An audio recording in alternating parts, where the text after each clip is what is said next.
Excelentíssimo Reino do Senhor Dom Anacleto, Bispo da Diocese de Viana do Castelo, Senhor Bispo Emérito Dom José Pedreira, meu ilustre prezado amigo, Senhor Presidente da Câmara, prezados colegas e excelentíssimas autoridades, que saúdo de uma forma genérica, porque não os conheço todos, mas faço com muita estima e muita consideração, prezados colegas, minhas senhoras e meus senhores.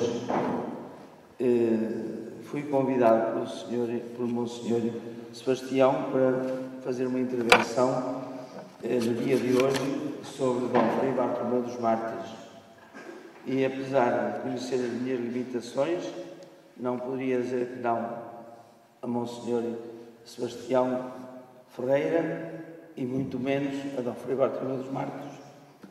Por isso, procurei redigir um texto que não saiu tão curto como eu desejava, mas mesmo assim é muito curto para o muito que se poderia e deveria dizer sobre Dom Frei Bartolomeu dos Mártires.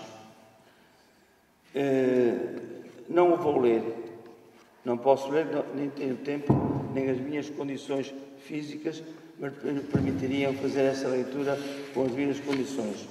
Por isso, e para os tranquilizar um bocadinho, vou dizer-lhes que lerei uma página ou página e meia da introdução e depois procurarei referir-me a certos pontos da vida e da ação pastoral de Dom Frei Bartolomeu dos Mártires, consciente de que, se na vida de Dom Frei Bartolomeu dos Mártires poderíamos ter duas fases, uma até à elevação ao episcopado e outra depois até ao fim da vida, incluindo os 8 anos e tal que passou aqui em Viana, já depois de ter resignado, julgo que não será fácil a qualquer investigador fazer uma distinção entre a vida e a ação pastoral de Dom Frei Bartolomeu dos Mártires, porque elas são indissociáveis, segundo eu penso. Por isso, peço-lhes desculpa de, digamos, uma certa, não direi desordem, mas por não ler tudo continuado. O texto está escrito, está devidamente assinalado. Tive o prazer de deixar ao Sr. Dom Anacleto um texto que será publicado, não sei onde nem quando, mas será publicado se Deus quiser. E por isso, dentro mais ou menos 3/4 de hora, foi como falaram, ou por aí à volta disso, vou ver se consigo dar uma ideia do que escrevi. Naturalmente, muitas coisas ficarão sem referir, mesmo do que está aqui, porque muitos destes pontos poderiam e deveriam ser ampliados e, oxalá, o sejam, ao longo deste ano, na comemoração dos 500 anos de Dom Frei Bartolomeu dos Mártires, nos arciprestados, nas paróquias, na vida dele há coisa para muitas intervenções e esclarecimentos. Portanto, como anunciei, vou ler a introdução para depois passar rapidamente a outros pontos. O ambiente festivo em que a Arquidiocese de Braga, as dioceses e as dioceses dela desmembradas, Bragança, Vila Real e Viana do Castelo, e a Ordem Dominicana, estão a celebrar o 5º centenário do nascimento do Beato Dom Frei Bartolomeu dos Mártires, constitui uma oportunidade providencial para a dinamização do movimento pela sua canonização, que não poderia ser desperdiçada. Neste contexto, além de Braga, Viana tem responsabilidades acrescidas para sentir e viver esta alegria jubilar, não só pela predileção com que Dom Frei Bartolomeu dos Mártires, desde o início, a encarou como campo privilegiado da sua ação pastoral, mas também porque a escolheu para aqui se recolher após o conhecimento da aceitação pontifícia da sua renúncia ao acessório arquiepiscopal e porque os seus restos mortais se conservam na igreja do convento que mandou construir. A comemoração festiva do 5º centenário do nascimento, agora que o Bramo Beato, convida-nos a olharmos atentamente para a sua vida e para a atualidade do seu legado pastoral, sobre as quais muitos têm escrito, pelo que não seria realista pretenderem apresentar qualquer novidade que os especialistas e muitos outros interessados não conhecessem. Limitar-nos-emos, por isso, a recordar alguns momentos mais significativos da sua vida, formação e atividade anteriores à elevação ao episcopado e à entrada em Braga como arcebispo, cuja extraordinária ação pastoral lhe mereceu a proclamação como beato que, em última instância, aqui nos congrega. Não é fácil falar de Dom Frei Bartolomeu dos Mártires perante os numerosos investigadores da sua vida e obra e dos numerosos vianenses que já terão procurado conhecer as estreitas ligações deste santo arcebispo a Viana e quanto as suas gentes ficaram a dever-lhe enquanto viveu e nos tempos imediatos. Mesmo recordando apenas o que em geral é conhecido, bem gostaríamos de poder anunciar as grandes ligações que nos deixou como pastor e as grandes lições que nos deixou como pastor e arauto da caridade para com os necessitados, fortemente enraizada no seu coração, seduzido pelo amor de Deus desde o despontar da juventude. Procuraremos, por isso, após breves notas biográficas, fixar-nos essencialmente na ação pastoral desenvolvida desde a entrada na arquidiocese e para além da renúncia até à morte, prestando particular atenção à participação no Concílio de Trento, sem perdermos de vista o horizonte sombrio do que então se passava na Europa, particularmente após a Dieta de Augsburgo de 1555. A opção pelo conhecimento da atividade pastoral exercida através da vastíssima arquidiocese, subjacente à sua proclamação como beato, continuará a ser o elo de união entre as 4 dioceses do norte de Portugal e a Ordem de São Domingos, a que pertenceu durante quase 62 anos, que simultaneamente suplicam a graça de o verem como santo elevado às honras dos altares. Antes de prosseguirmos, numa atitude da mais elementar justiça, não poderíamos terminar esta breve introdução sem evocar os 2 sacerdotes dominicanos, Dr.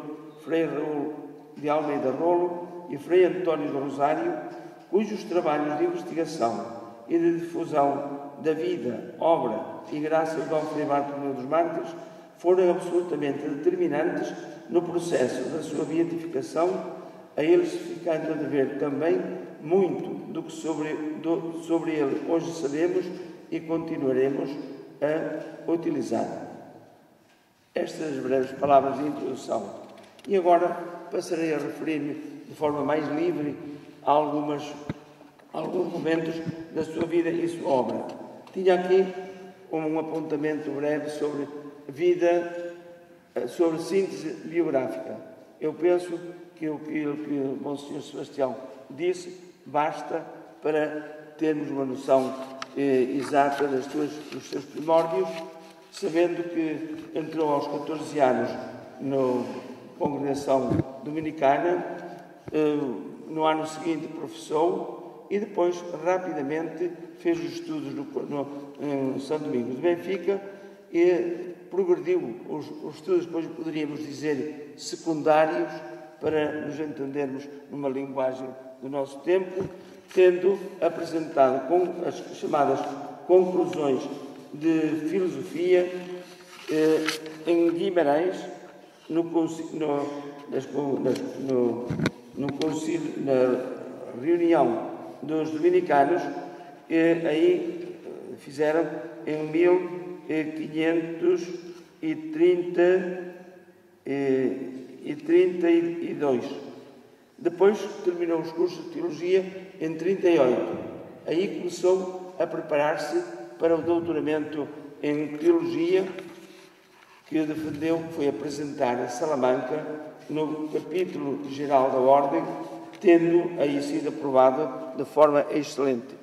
E eu não resisto a citar aqui brevemente as palavras com que o júri o classificou com a nota máxima, atendendo à destreza de engenho. São palavras do júri. E confiando, cito também, de vossa religião inteira e sã doutrina e da vossa observância, devoção e zelo para defenderdes a santa fé católica. Assim falava o concílio, o capítulo geral em Salamanca, quando lhe deu o título de mestre e doutor em teologia, que depois ele passou a exercer, como sabemos, e não vamos demorar nisso, sobretudo no convento da Batalha, onde teve a seu cargo o ensino das lições de teologia. Já aqui foi dito por Monsenhor Sebastião, mas também aqui consta, conhecemos o seu pensamento, as suas lições, através desses 6 grossos volumes que o Frei Raul Rolo transcreveu em Roma e conseguiu que fossem editados. Portanto, é uma fonte preciosíssima e com isto praticamente podemos dar logo um salto para a parte cultural dele. Ficava nessa direção. Mas a vida da biografia de Dom Frei Bartolomeu dos Mártires, que ele que era conhecido como religioso, estudioso, homem sábio, a rainha, também já foi dito, queria nomear um arcebispo para Braga. Sondou-o várias vezes e ele rejeitou sempre. Isto em contraste com muitas pessoas que abraçariam com os 2 braços um convite para ser bispo. Ele rejeitou sempre. E só aceitou quando o provincial, Frei Luís de Granada, o intimou sob a obrigação de obediência e eventuais ameaças de excomunhão se ele não aceitasse. Portanto, ele aceitou nestas condições e o processo correu, não vale a pena demorar muito, foi sagrado mais de um ano depois, em 3 de setembro de 1577. Mas nesse dia, este parece um pormenor insignificante, mas traduz bem a riqueza de alma deste bispo. Nesse próprio dia, escreveu um pequenino apontamento com 3 protestos, ou afirmações. O protesto era ele dizer, protestava ou afirmava que usar corretamente os bens da Igreja, não vivendo em magnificências, nem enriquecendo os seus familiares ou fazer fortuna pessoal. O espírito de pobreza vem de novo ao de cima. Segundo protesto, afirmava que só aceitou o episcopado por obediência. Terceiro, queria que os visitadores da ordem, apesar de ele ser o arcebispo de Braga, o visitassem como visitavam as outras casas. O visitassem, pois esperavam não cair na enorme cegueira de desprezar as observações que houvessem por bem fazer-lhe. Só um homem humilde é que pega uma coisa destas. E depois, não vale a pena demorar mais assuntos, porque eu queria, essencialmente, dizer-lhe o seguinte. Depois da sagração, partiu rapidamente para Braga. A sagração foi no dia 3 de setembro e no dia 22 ele partiu para Braga, onde entrou discretamente, sem pompa nem circunstância. Ao contrário de muita coisa que acontecia noutros tempos. E, sobretudo, começou logo a pregar. Ele tinha consciência que a grande função do bispo era a pregação. Vê-lo mais à frente, se tivermos tempo para isso. Mas, então, começou a pregar no advento, nas freguesias próximas de Braga. E dizia ele que queria fazer, como diz o Frei Luís de Sousa, que dizendo que as flores, pregar sem flores de retórica, sem explicações agudas e conceitos levantados que servem lá, isto é, na corte, para orelhas delicadas e entendimentos mimosos. E, ao mesmo tempo, começou a fazer visitas pastorais, entre elas uma que ficou célebre, a visita que fez à Sé de Braga, e cuja data nós conhecemos, tendo sido publicada só nos finais, concluída nos finais de 1560. Esta atividade, entretanto, preocupado com as estruturas diocesanas, procurou entregar o Colégio de São Paulo aos padres da Companhia de Jesus. E, ao mesmo tempo, pensou fazer o colégio, o convento aqui de Viana. E quando o Frei Luís de Granada discutia com ele e encontrava, ele conseguiu convencê-lo, acordou com ele que faria realmente e pôr essas duas obras em movimento, o Colégio de São Paulo e o convento aqui de Viana, que tinha acordado, portanto, com o Frei Luís de Granada para isso. Porquê? Ele sabia muito bem que estas duas instituições eram fundamentais. O colégio, onde ele iria buscar vocações para o seminário. Não só depois do Concílio de Trento, e já adiante, para depois, se não houver tempo, já fica dito, o seminário só foi instituído em 1572. Mas, antes de partir para o Concílio, ele já tinha começado com o Frei João de Leiria o que poderíamos chamar um pré-seminário. E numa carta dele, do Concílio, diz: nesses salões aí podem estar umas camaradas, onde eles poderão estar. Ir buscar os alunos que ele dizia que deveriam ser bons latinos, portanto, com preparação cultural forte, já que tivessem de 16 a 18 anos. Porquê? Para demorar menos o tempo de os devolver às paróquias devidamente preparadas. Foi para um concílio e chegou lá no dia 18 de maio de 1561. Também foi de forma discreta. Entrou lá praticamente sem grande aparato.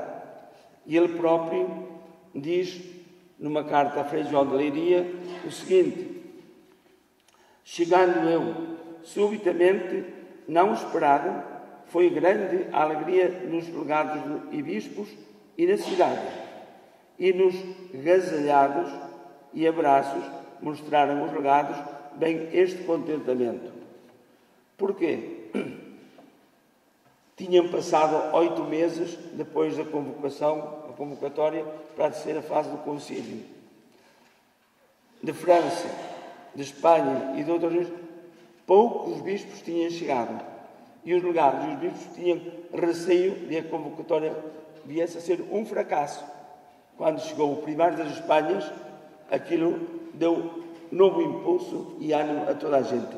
Por isso que ele discretamente diz que os abraços que lhe davam e todo apoio traziam bem o contentamento que tiveram com a sua chegada.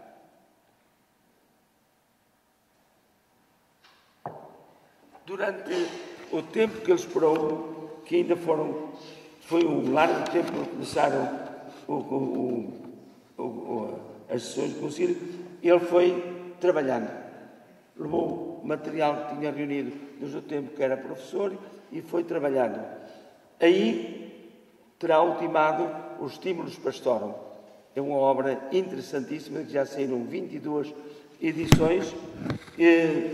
Eu não acredito que tenha sido publicado ainda no Concílio de Trento, porque quando ele veio de Roma, do Sargo Papa, nos finais de novembro de 63, e depois, o dia 4 de dezembro, terminou o concílio, não tinha tempo para fazer isso, mas ele tinha-o escrito e mostrou a São Carlos Borromeu, que lhe devolveu e espalhou toda a ação, a campanha que sabia fazer isso. Portanto, tinha o Estímulos Pastorum praticamente concluído.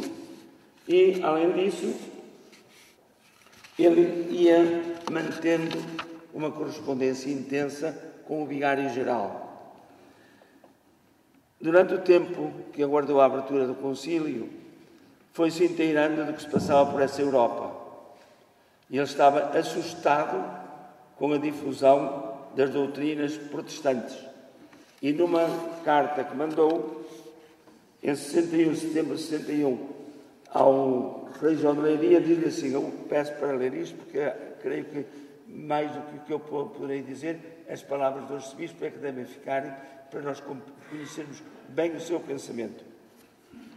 A certa altura diz assim: acende-se tanto este fogo luterano que é para temer não salte lá, aqui em Portugal, alguma faísca, porque de quanto tenho lido e por cá visto, estou resoluto que todo cristão que vive carnalmente e esquecido da sua salvação está isca muito seca ou pólvora para que se lhe pegue esta peçonhenta seita, porque toda está fundada em liberdade de luxúria e gula. Vejam a força, e se não haverá muita coisa nos tempos de hoje que se assemelha a isso. E prossegue: e por isso, muito, torno a pedir a vossa reverência que se esforce muito e cresça seu zelo em apagar o fogo da luxúria que nesse arcebispado tanto arde e de nenhuma coisa tenho tamanho escrúpulo como de ser remisso nisto e por nenhuma coisa temo tanto o juízo de Deus. Esta é uma das grandes preocupações, evitar a difusão das ideias heréticas luteranas. Outra das muitas preocupações do arcebispo era o cuidado com os pobres. Também hoje esse cuidado pode ser retomado com muita atenção. Ele tinha mandado fazer obras no Colégio de São Paulo. Tinha contratado o início da obra do convento de São Domingos em Viana. Mas, a certa altura, escreveu a Frei João de Leiria: havendo fome, cessem todas as obras e dê-me tudo em pão para que não pereçam os pobres. Isto dá-nos conta das preocupações do arcebispo. Eu vou passar muitas coisas à frente, mas procurando ir ao essencial. Porque, como disse, ao longo deste ano não faltarão ocasiões para quem quiser poder aprofundar e conhecer o pensamento do arcebispo. Enquanto se preparava para o concílio, ele redigiu 268 propostas que ele gostaria de ver discutidas no concílio, que não chegaram a ser, porque nem sequer chegaram a serem apresentadas.